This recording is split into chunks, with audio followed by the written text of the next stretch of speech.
You can't understand the Christian story until you know how it all begins.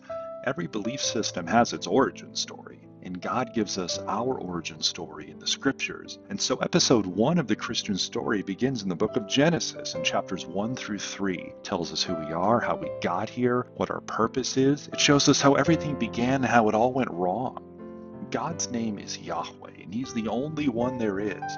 He created everything from nothing. Over 6 days, He created it all: the moon, the sun, the sea, the land, all living things. And most importantly, He made men and women in His own image. This in His image language means He created us to be in relationship with Him and with each other, a family together.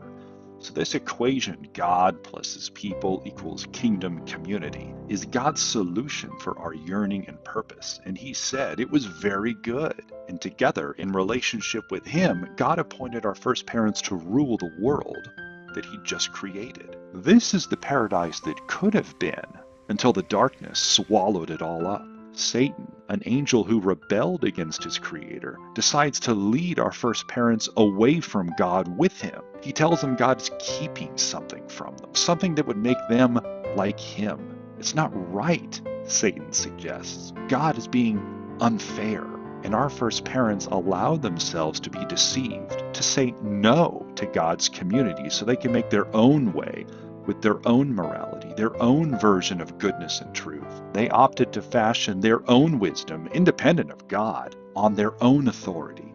And evil was born here, in this moment, with this act. Injustice, poverty, misery, pain, heartache, betrayal. This isn't the world God made it to be. Things aren't good anymore, and neither are we.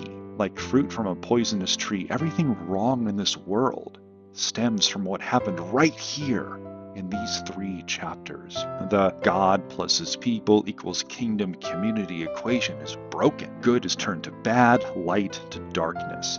And yet, despite all of that, God makes a promise to rescue, to save, to buy us back from the situation our first parents got us into so long ago. God said an offspring of theirs would defeat Satan, making everything right. But in the meantime, our first parents were expelled from paradise. And this event, which Christians call the fall, created a tactical situation: God versus Satan, good versus evil, light versus darkness, salvation versus alienation and damnation, whose basic contours didn't change from Eden all the way until 50 days after Jesus' resurrection, which we'll talk about in an episode much later in the Christian story. And we won't come back to paradise, where we're in relationship with one another and with God as a family together, until God has reset and remade this world so we can be in community with Him like we were supposed to be way back in the very beginning.